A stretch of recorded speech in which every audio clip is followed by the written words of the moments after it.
मौलाना अब्दुल गफ्फार सल्फी के बयानात सुनने के लिए मौलाना के इस ऑफिशियल चैनल को सब्सक्राइब करें। जुमा का दिन आता है, हम सूरह कहफ पढ़ते हैं। सूरह कहफ में अल्लाह ताला ने एक वाकया बयान किया। अल्लाह के कुछ बंदे अपने घरों को छोड़कर, अपने माँ बाप की हवेली को छोड़कर, अपने ऐशो आराम की जिंदगी को छोड़कर अपने ईमान को बचाने के लिए पहाड़ की गुफा में चले गए। कुरान करीम अल्लाह के उन जियाले बंदों का तस्करा करता है तो कुरान क्या कहता है, इन्नहुम फित्यतुन आमनू बिरब्बिहिम वज़िदनाहुम हुदा। अपने माँ बाप का घर छोड़ करके, अपने शहर को, अपनी बस्ती को छोड़ करके पहाड़ की गुफा में जाकर अपने दीन को बचाने वाले, अपने ईमान को बचाने वाले ये अल्लाह के नेक बंदे नौजवान थे, ये यंग लोग थे, ये नौजवान थे, ये 18-20 साल के लड़के थे, नौजवान थे। गौर करो मेरे प्यारे साथी, कुरान करीम हाईलाइट करता है इस बात को कि वो नौजवान थे। यही वजह है कि अल्लाह के प्यारे नबी नौजवानों पर बहुत तवज्जो देते थे, बहुत ध्यान देते थे। नौजवानों के साथ आपका कम्युनिकेशन बहुत अच्छा था। आप नौजवानों के सामने ऐसी बातें करते थे जो उनके मिजाज के मुताबिक हों। नौजवानों के जज्बात का ख्याल करते थे, नौजवानों की जरूरतों का ख्याल करते थे। लड़का लड़की जब जवान हो जाएं, शादी उनकी जिंदगी का बहुत बड़ा मामला होती है। शादी करना, निकाह करना उनकी बहुत बड़ी जरूरत होती है। अल्लाह के प्यारे नबी नौजवानों को खिताब करके फरमाते हैं, या माशर शबाबी मन इस्तता मिनकुमुल बात फल्यतज़व्वज। ऐ नौजवानों, तुम में से जो शादी करने की ताकत रखता है वो निकाह कर ले। फ़इन्नहु अग़ज़्ज़ु लिलबसर व अहसनु लिलफ़र्ज। इसलिए कि निकाह करने से इंसान की आंखें झुक जाएंगी और इंसान की शर्मगाह महफूज हो जाएगी। तो नौजवानों, आपकी इस्लाह ज्यादा जरूरी है। अब आइए जरा हम उन चंद कमजोरियों को देखें जो हमारे नौजवानों के अंदर पाई जाती है। उन बुराइयों को जरा हम टारगेट करें, उन बुराइयों पर हम फोकस करें जो बुराइयां हमारे नौजवानों के अंदर पाई जाती है। उसमें सबसे पहली और सबसे बड़ी जो बुराई है वो हमारे बहुत सारे नौजवानों का ईमान और अकीदे के मामले में कमजोर हो जाना है। कितने हमारे नौजवान साथी हैं, उनको तौहीद का मतलब भी नहीं मालूम। वो जबान से क्या बोल रहे हैं, किसके आगे सर झुका रहे हैं, क्या कर रहे हैं, उनको कुछ अता पता नहीं है। पांचों टाइम की नमाज में वो बार बार अल्लाह के सामने इकरार करते हैं, इय्याका नअबुदु व इय्याका नस्तईन। ऐ अल्लाह, इबादत हम तेरी ही करते हैं और मदद तुझी से मांगते हैं। लेकिन नमाज के बाहर उनकी पेशानी गैरुल्लाह के दर पर भी झुक जाती है। वो गैरुल्लाह के नारे भी लगाने लगते हैं, वो गैरुल्लाह के त्योहारों में शामिल भी हो जाते हैं, वो शिरकिया त्योहारों में शामिल भी हो जाते हैं।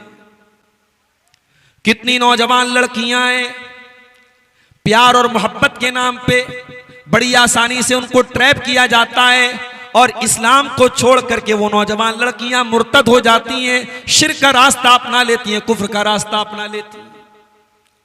मेरे प्यारे भाइयों, एक मोमिन की सबसे बड़ी दौलत तो तौहीद होती है। हो सकता है दुनिया में इस नेमत का एहसास हमको न हो, लेकिन आखिरत में पता चलेगा ये कितनी बड़ी नेमत है। अल्लाह कुरान में कहता है, इन्नल्लज़ीना कफ़रू व मातू व हुम कुफ़्फ़ार फ़लन युक़बल मिन अहदिहिम मिलउल अर्ज़ि ज़हबा। जो लोग ईमान के बगैर दुनिया से चले जाएंगे, जो कुफ्र की हालत में चले जाएंगे, जो शिर्क की हालत में चले जाएंगे, कल क़यामत के दिन अल्लाह की बारगाह में वो जमीन भर के सोना भी अगर लेके आ जाए, उनका सोना अल्लाह के यहां कबूल नहीं किया जाएगा।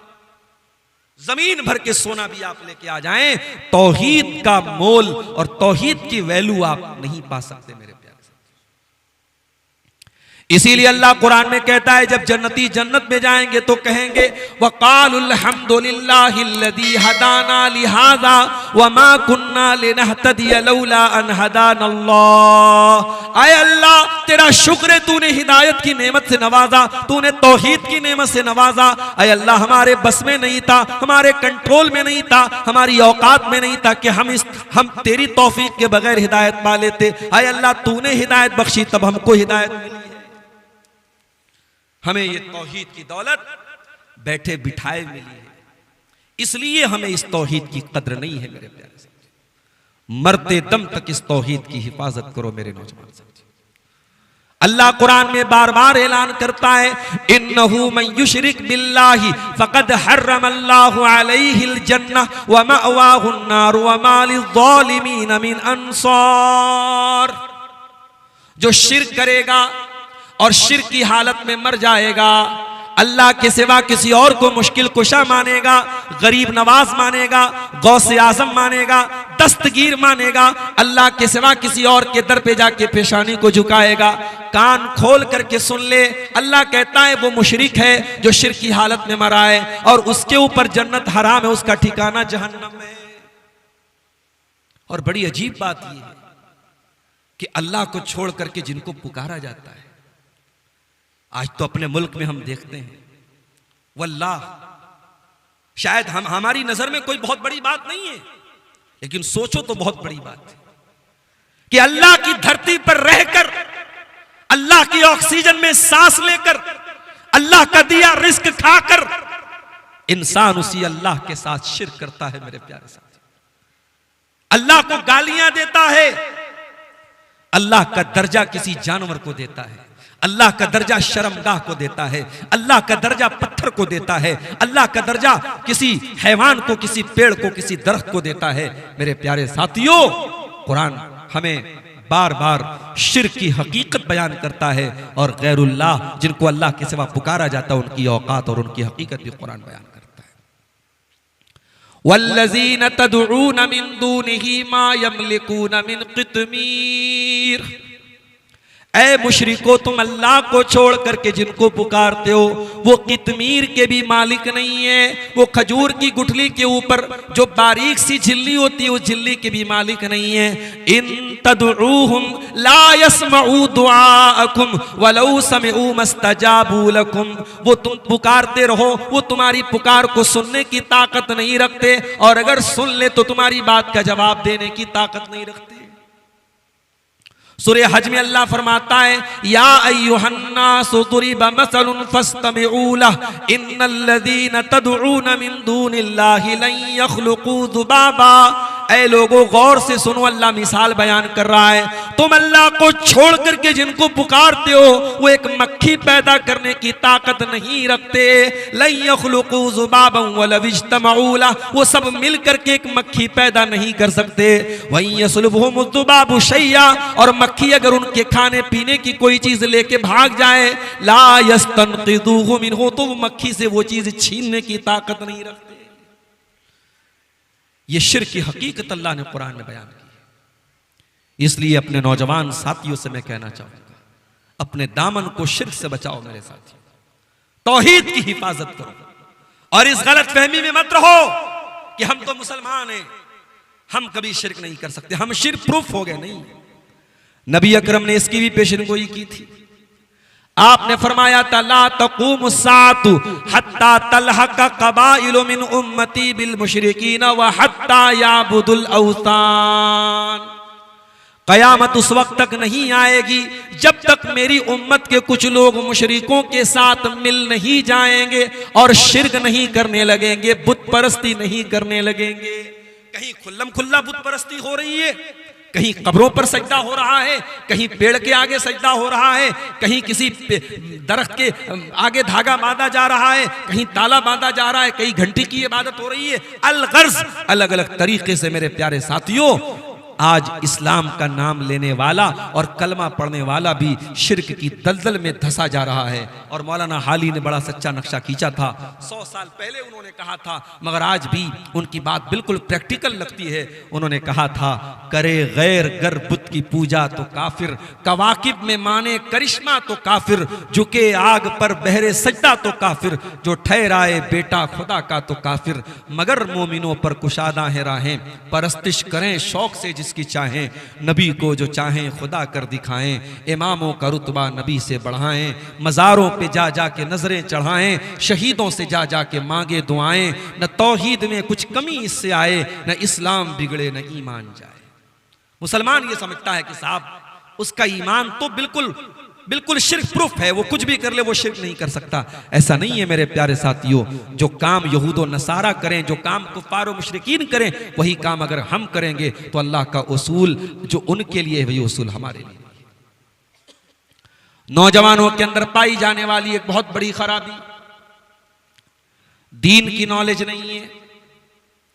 दुनिया की बहुत नॉलेज है, पॉलिटिक्स पर बात कर लो बड़ी मालूमात है उनके पास, बिजनेस की बातें कर लो बड़ी मालूमात उनके पास, लेकिन दीन के बारे में कोई सवाल कर लो नौजवानों के पास ना तो दीन का इल्म है ना वो इल्म हासिल करने की कोशिश करते हैं।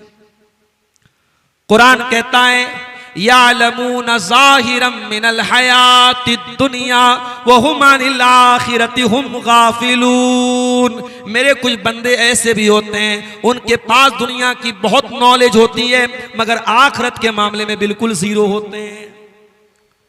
इमाम हसन बसरी फरमाते हैं कि बाज लोग इतने जीनियस होते हैं कि अपने उंगली के नाखून पे रख के वजन बता देते हैं सोने के सिक्के का कितना वजन है, लेकिन 2 रकात नमाज पढ़ने का शऊर उनको नहीं होता, 2 रकात नमाज पढ़ने का तरीका नहीं आता। कितने बदनसीब हैं वो लोग जो इस काबिल भी नहीं है कि बाप के मरने के बाद जनाजे की नमाज में खड़े होकर के बाप के मरने के बाद अपने बाप की मगफरत की दुआएं कर सकें। जनाजे की नमाज की दुआएं तक उनको नहीं आती। ये बदनसीबी नहीं तो और क्या है, ये सितम जरीफी नहीं तो और क्या है। हमारे समाज का एक बड़ा तबका ऐसा है जो दीन की बेसिक नॉलेज से दूर है, तौहीद को नहीं जानता, ईमान को नहीं जानता, शिर्क को नहीं जानता, कौन सी चीजें तौहीद को बर्बाद कर देती है नहीं जानता, वजू का तरीका नहीं जानता, गुस्ल का तरीका नहीं जानता, नमाज की बेसिक चीजें नहीं जानता। याद रखो मेरे प्यारे साथियों, अल्लाह के प्यारे नबी ने फरमाया तलबुल इल्म फरीज़तुन अला कुल्ल मुस्लिम। दीन का बेसिक इल्म हासिल करना हर मुसलमान के लिए जरूरी है। इल्म दीन नहीं हमारे नौजवानों के पास। हमारे मुसलमान नौजवानों के अंदर एक मसला और है, जिंदगी का कोई टारगेट नहीं है, एक ही टारगेट है पैसा कमाना है, एंजॉय करना है, खाना है पीना है, एंजॉय करना है। आजादी है, घूमने की आजादी है, फिरने की आजादी है, खाने की आजादी है, जो चाहे कर लो, जो चाहे खा लो। याद रखो मेरे प्यारे साथियों, आप मुसलमान हैं और मुसलमान आजाद नहीं होता है, मुसलमान अल्लाह की मर्जी का पाबंद होता है। अल्लाह ने आपको पैदा किया अपनी इबादत के लिए, वमा खलक़तुल जिन्न वल इंसा इल्ला लियाबुदून। मेरे बंदो, मैंने जिन्नात और इंसान को अपनी इबादत के लिए पैदा किया है, और इबादत का मतलब ये है कि आप अपनी जिंदगी को अल्लाह की मर्जी के मुताबिक गुजारें। ये खाना कमाना एंजॉय करना ठीक है, ये जिंदगी का एक हिस्सा है, मगर ये मकसद नहीं है, पर्पस ऑफ द लाइफ, ये एम ऑफ द लाइफ, ये टारगेट ऑफ द लाइफ नहीं है। हमारी जिंदगी का मकसद क्या है? कुल इन्ना सलाती व नुसुकी व महयाया व ममाती लिल्लाहि रब्बिल आलमीन। ऐ नबी आप फरमा दीजिए, मेरी नमाज अल्लाह के लिए, मेरी कुर्बानी अल्लाह के लिए, मेरा जीना अल्लाह के लिए, मेरा मरना अल्लाह के लिए, मेरी जिंदगी का मकसद तेरे दी की सरफराजी। मैं इसीलिए मुसलमान, मैं इसीलिए नमाजी। हमारी जिंदगी का मकसद अल्लाह को राजी करना होना चाहिए। कुरान का 14वां पारा उठाओ, अल्लाह फरमाता है रुबमा यवद्दुल्लज़ीना कफरू लौ कानू मुस्लिमीन। एक दिन ऐसा भी आएगा, ये काफिर लोग तमन्ना करेंगे, आरजू करेंगे, काश हम मुसलमान होते। अल्लाह फरमाता है ज़रहुम याकुलू व यतमत्तऊ व युल्हिहिमुल अमलु फसौफ यालमून। ऐ नबी, इनको इनके हाल पे छोड़ दो, इनका काम खाना है, पीना है, एंजॉय करना है, लंबे लंबे प्लान बनाना है, इनको अपने अमल की हकीकतन करीब पता चल जाएगी। जिंदगी इतनी हकीर नहीं है मेरे प्यारे साथियों, ये जिंदगी बहुत कीमती है, जिंदगी का एक एक पल बहुत कीमती है। कोशिश करो जिंदगी का एक एक पल अल्लाह की रजा के लिए गुजारो मेरे प्यारे साथियों।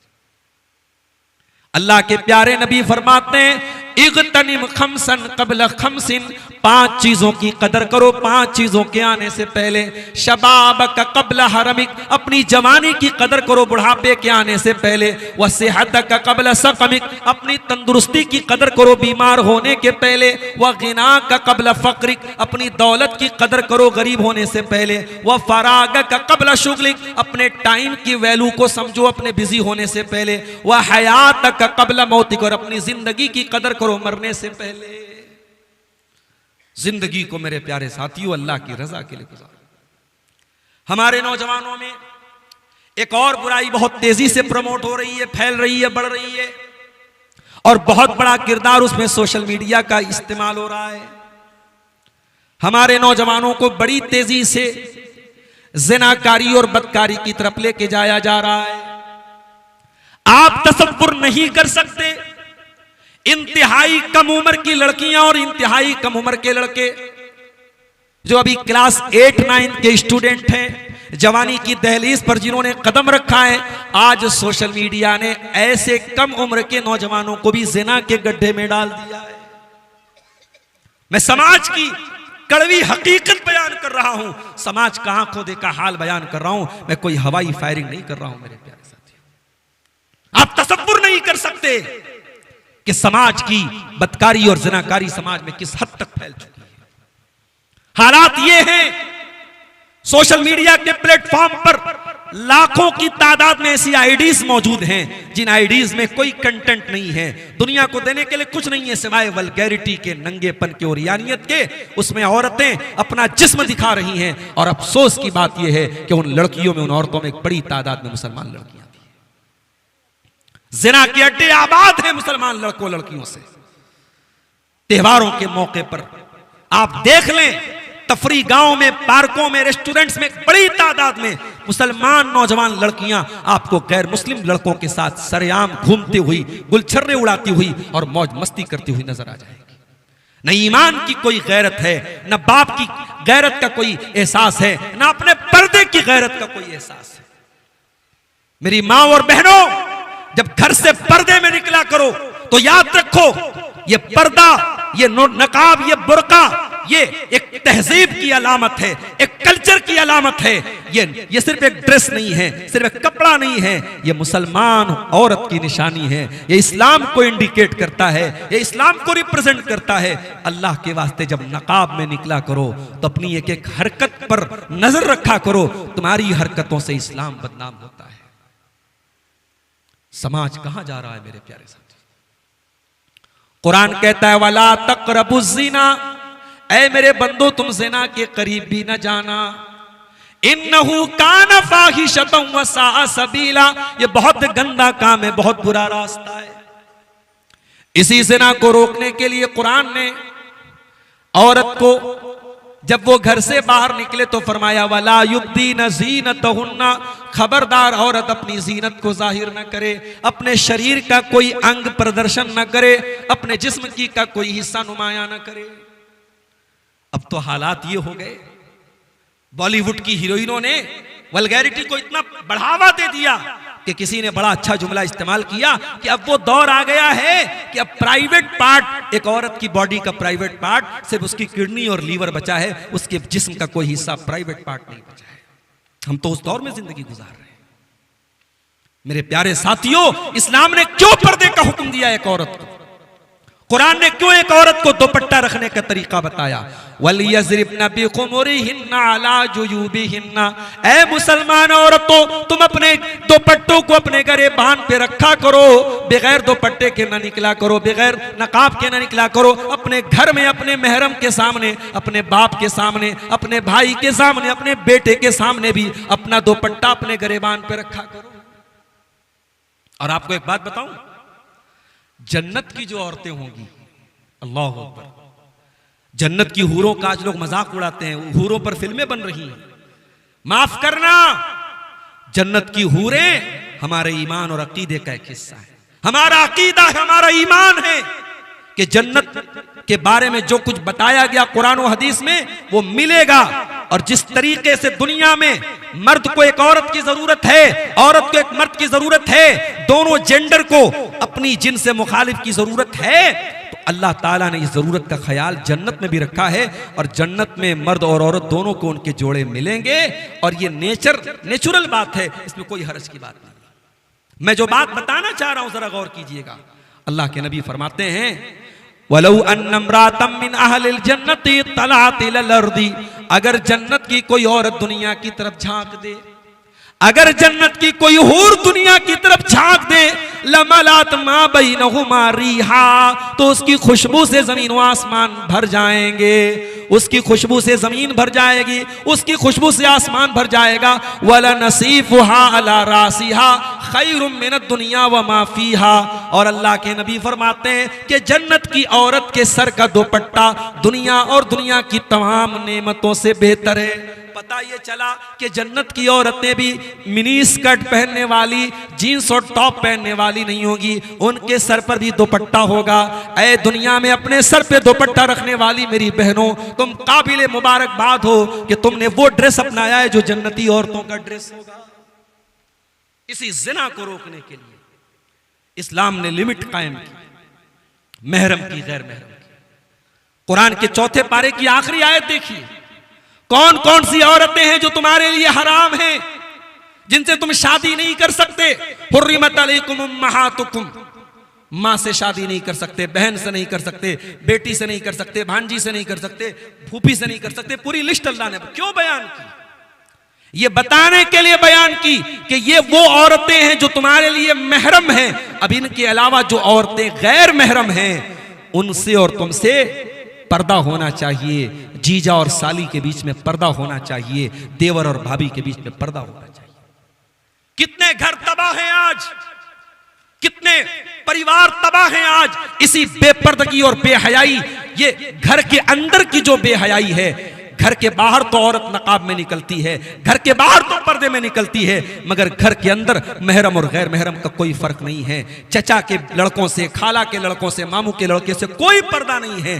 पूरे घर का माहौल खराब है। मेरे प्यारे साथियों, कुरान कहता है वला तक़रबुज़ ज़िना, ज़िना के करीब न जाओ। ज़िना से रोकने के लिए इस्लाम ने ये लिमिट कायम की है, ये अल्लाह ताला ने बॉर्डर कायम की है। इसको क्रॉस करोगे तो ज़िना सादिर हो। और आगे बढ़िए, नौजवानों को एक और चीज ने बहुत बर्बाद किया है, और वो चीज है दुनिया परस्ती। दुनिया को इतना ज्यादा इंपॉर्टेंस देना कि आखिरत को भूल जाना।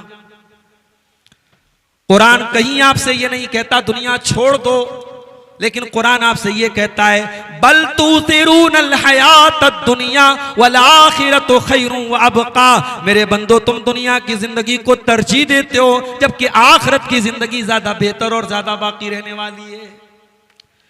हिशाम बिन अब्दुल मलिक का दौर है।